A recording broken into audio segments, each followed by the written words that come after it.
बैतुल मुक़द्दस की वो रात जो तारीख़ ने कभी नहीं भूली। फ़ौज दरवाजे पर थी, गद्दार रास्ता दिखा चुका था, सरदारों का फैसला हो चुका था। आज ईसा इब्ने मरियम को ख़त्म करना है। लेकिन जब सिपाही अंदर घुसे, वहाँ कोई नहीं था। जिसे पकड़ा वो ईसा नहीं था, जिसे सूली दी वो ईसा नहीं था, और जिसे कत्ल करने का दावा किया, अल्लाह ने उसे जिंदा आसमानों पर उठा लिया था। ये वो सच है जो दुनिया आज तक नहीं जानती। ये है कहानी हज़रत ईसा इब्ने मरियम अलैहिस्सलाम की। शहर सो रहा था, गलियां खामोश थीं, लेकिन एक बंद कमरे में वो लोग जाग रहे थे जिनके सीनों में तकवा का लिबास था और दिलों में खून। यहूदी सरदार, रूमी गवर्नर के एजेंट और एक कागज जिस पर सिर्फ एक लफ्ज लिखा था, कत्ल। ईसा इब्ने मरियम जिंदा रहा तो हमारी अदालत, हमारा इक्तिदार, हमारी दौलत सब मिट्टी में मिल जाएगी। आज रात ये फैसला हो जाना चाहिए। फैसला हो चुका था। रूमी फौज को हुक्म मिल चुका था। एक गद्दार पहले से तैयार था, और वो नबी जो मुर्दों को जिंदा करता था, जिसके हाथ लगने से अंधे देखने लगते थे, जिसने मिट्टी के बेजान ढेर में रूह फूंकी थी, वो उस रात उनका निशाना था।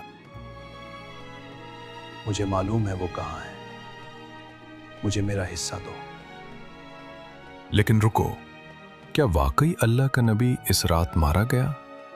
क्या रूमी फौजी वाकई वही पकड़ कर लाए जिसका उन्होंने इरादा किया था? कुरान ने 1400 साल पहले एक ऐसा ऐलान किया जिसने पूरी इंसानी तारीख को हिला कर रख दिया।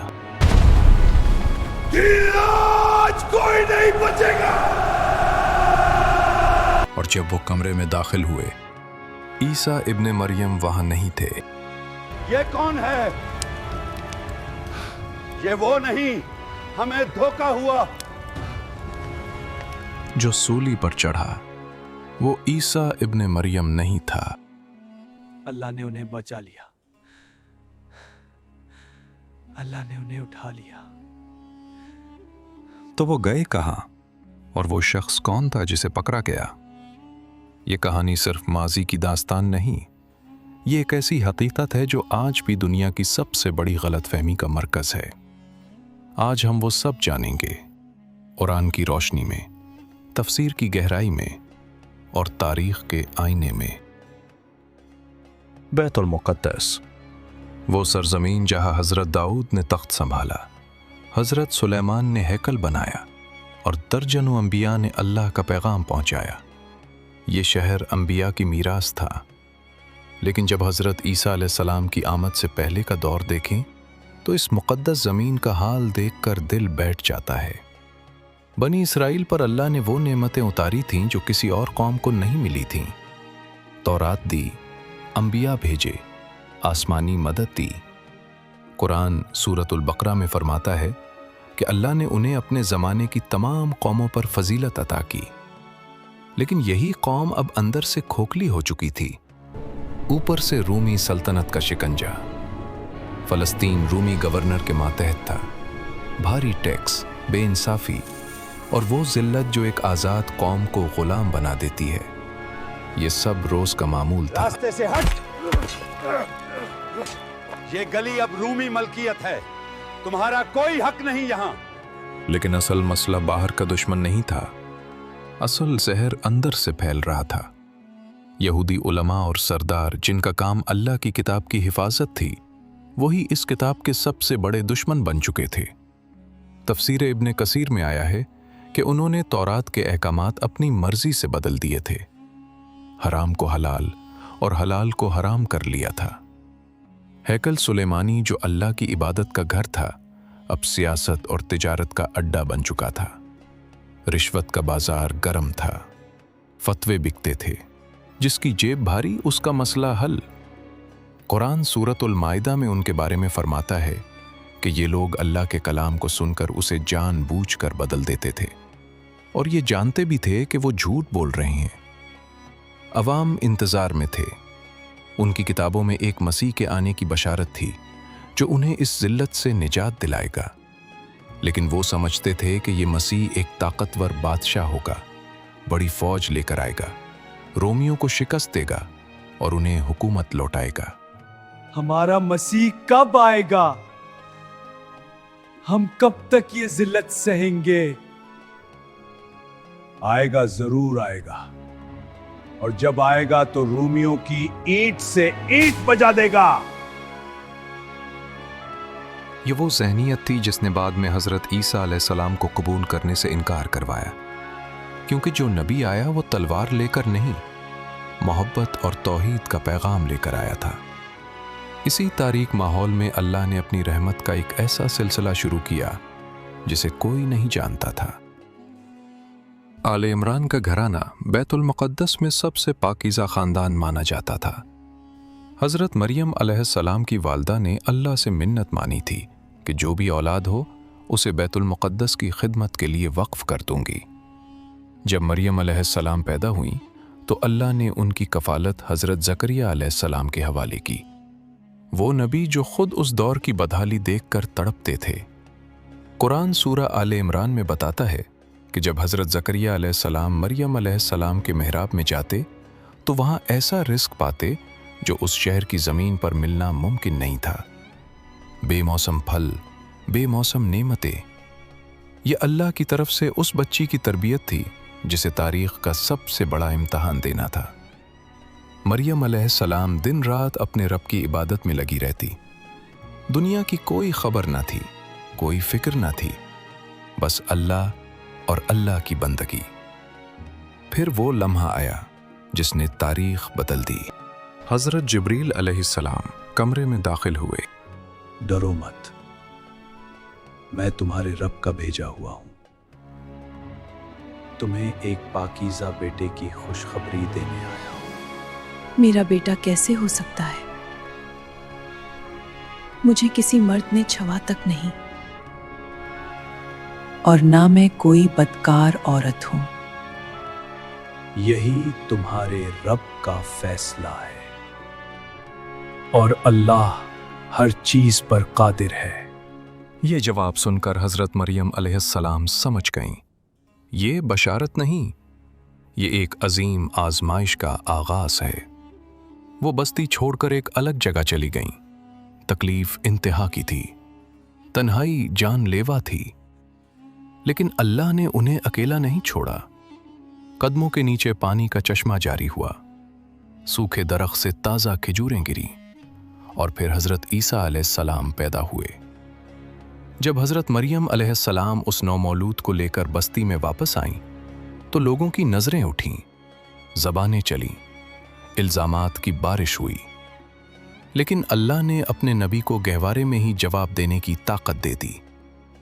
تیرا باپ برا آدمی نہیں تھا، تیری ماں بھی نیک تھی، یہ داغ تو نے ہمارے خاندان پر کیسے لگایا؟ حضرت مریم علیہ السلام نے اشارے سے بچے کی طرف اشارہ کیا۔ گہوارے میں حضرت عیسیٰ علیہ السلام، میں اللہ کا بندہ ہوں، اس نے مجھے کتاب دی اور نبی بنایا، اور میں جہاں بھی رہوں اللہ نے مجھے بابرکت کیا ہے۔ جو پتھر مارنے کو اٹھے تھے وہ ہاتھوں میں رہ گئے، جو الزام زبانوں پر تھا وہ منہ میں جم گیا۔ گہوارے میں بولنے والے بچے نے پہلے ہی جملے میں اپنی نبوت کا اعلان کر دیا۔ یہ حضرت عیسیٰ علیہ السلام کا پہلا معجزہ تھا، اور یہ صرف شروعات تھی۔ جوانی میں جو طوفان اٹھانا تھا وہ ابھی باقی تھا۔ جب حضرت عیسیٰ علیہ السلام جوان ہوئے تو انہوں نے وہ دیکھا جو ایک صاحب دل انسان برداشت نہیں کر سکتا۔ بیت المقدس کا ہیکل جو اللہ کی عبادت کے لیے بنا تھا اب سرداروں کی دکان بن چکا تھا۔ تورات کے احکام بدل دیے گئے تھے، لوگ دین کی بجائے دنیا کے پیچھے بھاگ رہے تھے۔ حضرت عیسیٰ علیہ السلام خاموش نہیں رہ سکتے تھے، وہ بازاروں میں گئے، مجمعوں میں کھڑے ہوئے، گاؤں گاؤں پھرے۔ ان کا پیغام سادہ اور واضح تھا، اللہ ایک ہے، صرف اسی کی عبادت کرو، اور جو تورات بدل دی گئی ہے میں اسے درست کرنے آیا ہوں۔ قرآن سورہ آل عمران میں فرماتا ہے کہ حضرت عیسیٰ علیہ السلام نے اعلان کیا کہ میں تمہارے رب کی طرف سے نشانیاں لے کر آیا ہوں، اور وہ نشانیاں ایسی تھیں جو عقل کو دنگ کر دیں۔ मिट्टी से परिंदे की शक्ल बनाई, उसमें फूंक मारी और वो बेजान मिट्टी परों से आसमान की तरफ उड़ गई। पैदाइशी अंधे आंखें मिलते मिलते दुनिया के रंग देखने लगे। कोढ़ के मरीज जिनको शहर से बाहर फेंक दिया जाता था, उनके जिस्मों पर हजरत ईसा अलैहिस्सलाम का हाथ लगा और बीमारी ऐसे गायब हुई जैसे कभी थी ही नहीं। और फिर वो लम्हा जिसने पूरे यरूशलेम को हिला दिया, एक मुर्दा जिस्म कब्र से उठकर खड़ा हो गया। तफसीर इब्ने कसीर में आया है कि अल्लाह ने हजरत ईसा अलैहिस्सलाम को एक और ख़ास मोजज़ा दिया था। वो लोगों को उनके घरों में छुपाई हुई चीज़ें बता देते थे, यहाँ तक कि उन्होंने क्या खाया और कहाँ क्या रखा है। ये सब अल्लाह की तरफ से था। हर मोजज़े के साथ हजरत ईसा अलैहिस्सलाम कहते, ये मेरी ताकत नहीं, ये अल्लाह की कुदरत है। अवाम दीवानी हो रही थी, हजारों का मजमा उनके पीछे चलने लगा, लेकिन सरदार, उनके चेहरे पर खौफ और दिलों में आग थी। ये जादूगर है, अगर आज इसे नहीं रोका तो कल पूरा शहर उसके पीछे होगा। हमारी अदालत, हमारा इक्तदार, हमारा रुतबा सब खत्म। लेकिन लोग उसके मोजज़े देख चुके हैं, उन्हें कैसे समझाएंगे? लोगों को बताओ कि ये जादू है, अल्लाह की तरफ से नहीं। शक पैदा करो, बाकी हम संभाल लेंगे। तफसीर तबरी में आया है कि ये सरदार हक को पहचानते थे, लेकिन अपनी दौलत और इक़्तिदार की हिफाजत के लिए जानबूझकर इनकार कर रहे थे। ये जहालत नहीं थी, ये ज़िद थी, और ज़िद का अंजाम हमेशा तबाही होता है। फिर एक दिन अल्लाह ने एक और मोजज़ा दिखाया, जिसने आखिरी दलील भी ख़त्म कर दी। कुरान सूरतुल माइदा में इस वाक़े का जिक्र है। लोगों ने मांगा कि आसमान से खाना उतार कर दिखाओ। हज़रत ईसा अलैहिस्सलाम ने अल्लाह से दुआ की, ए अल्लाह, हमारे रब, हम पर आसमान से एक दस्तरख़वान उतार, जो हमारे लिए और हमारे बाद आने वालों के लिए खुशी का ज़रिया हो और तेरी तरफ से निशानी हो। और आसमानी दस्तरख़्वान उतर आया। माइदा। अब कोई दलील बाकी नहीं थी, लेकिन जिनके दिल बंद हो चुके हों, उन्हें कोई निशानी नहीं खोलती। सरदारों ने फैसला कर लिया था, अगला कदम सिर्फ एक ही था। हज़रत याह्या अलैहिस्सलाम, हज़रत ईसा अलैहिस्सलाम के खालाजाद भाई, वो नबी जो हक बोलने में किसी से नहीं डरते थे। उन्होंने हुक्मरानों के जुल्म और नाजायज़ रिश्तों पर खुलकर आवाज़ उठाई थी। तफसीर इब्ने कसीर में आया है कि यहूदी सरदारों और रूमी हुक्मरानों ने मिलकर उन्हें कैद किया और फिर एक ख़ास महफिल में उनका सर कलम करवा दिया गया। जब ये खबर हज़रत ईसा अलैहिस्सलाम तक पहुंची तो वो समझ गए, ये सिर्फ एक कत्ल नहीं था, ये पैगाम था, अगला नंबर तुम्हारा है। बैतुल मुक़द्दस की इस खुफिया अदालत में अब बाकायदा मंसूबा बनाया जा रहा था। सरदार जमा थे, चेहरों पर तक़वा का लिबास, लेकिन दिलों में हसद और खून की प्यास। हमने यहिया को खामोश कर दिया था, ईसा का भी यही अंजाम होगा, लेकिन हम खुद हाथ गंदे नहीं करेंगे। रूमी गवर्नर को कहेंगे कि यह शख्स बगावत कर रहा है, खुद को बादशाह कहता है, रूमी तलवार को सिर्फ हुक्म चाहिए।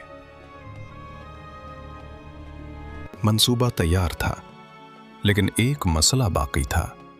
हज़रत ईसा अलैहिस्सलाम रात कहाँ गुजारते हैं, किस खुफिया जगह अपने साथियों से मिलते हैं, ये किसी को मालूम नहीं था।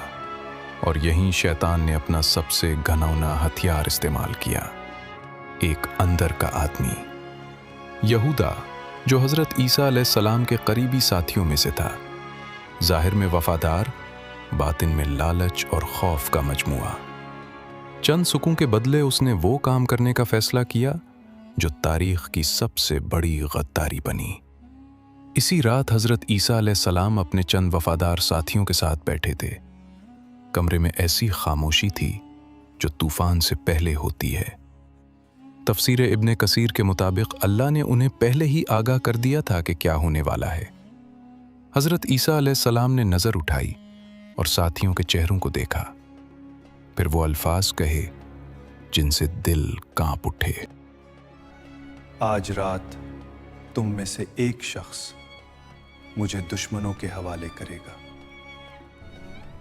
ऐ अल्लाह के नबी, क्या वो हम में से ही है? वो यहीं बैठा है और जो लिखा जा चुका है वो होकर रहेगा। यहूदा की आंखों में शर्मिंदगी आई। वो खामोशी से उठा, कमरा छोड़ गया और अंधेरे में कहीं खो गया। बाहर रूमी फौज के बोटों की आवाज करीब आ रही थी। मशालों की रोशनी दीवारों से टकरा रही थी। सरदारों की फौज दरवाजे पर थी और अंदर अल्लाह का फैसला नाफिज होने वाला था। दरवाजा टूटा। रूमी सिपाही अंदर घुसे। तलवारें निकली हुई, मिशअलें जलती हुई, आंखों में एक ही हदफ, ईसा इब्ने मरियम को पकड़ना है, जिंदा या मुर्दा। लेकिन अल्लाह ने अपना फैसला पहले ही सुना दिया था। कुरान सूरत आले इमरान में फरमाता है, ए ईसा, मैं तुझे अपनी तरफ उठाने वाला हूं और काफिरों से पाक करने वाला हूं। ये वादा अल्लाह का था और अल्लाह का वादा कभी नहीं टूटता। जब सिपाही कमरे में दाखिल हुए तो अल्लाह ने उनकी आंखों पर पर्दा डाल दिया। वहां मौजूद एक शख्स, तफसीर इब्ने कसीर में 2 मशहूर रिवायात हैं। पहली रिवायत के मुताबिक वो यहूदा था, वही गद्दार जिसने सकूं के बदले रास्ता दिखाया था। अल्लाह ने उसकी शक्ल ईसा अलैहिस्सलाम जैसी कर दी। दूसरी रिवायत के मुताबिक हज़रत ईसा अलैहिस्सलाम के एक वफादार साथी ने खुद को पेश किया और अल्लाह ने उसे ये शरफ बख्शा और उसके बदले जन्नत का वादा किया। कुरान किसी एक का नाम वाजे नहीं करता, लेकिन एक बात बिल्कुल वाजे फरमाता है। सिपाहियों ने उसी को पकड़ लिया। यही है ईसा इब्न मरियम, आज इसका खेल खत्म हुआ, ले जाओ इसे। आज न जादू चलेगा न मोजिजा, आज सिर्फ रूमी कानून चलेगा।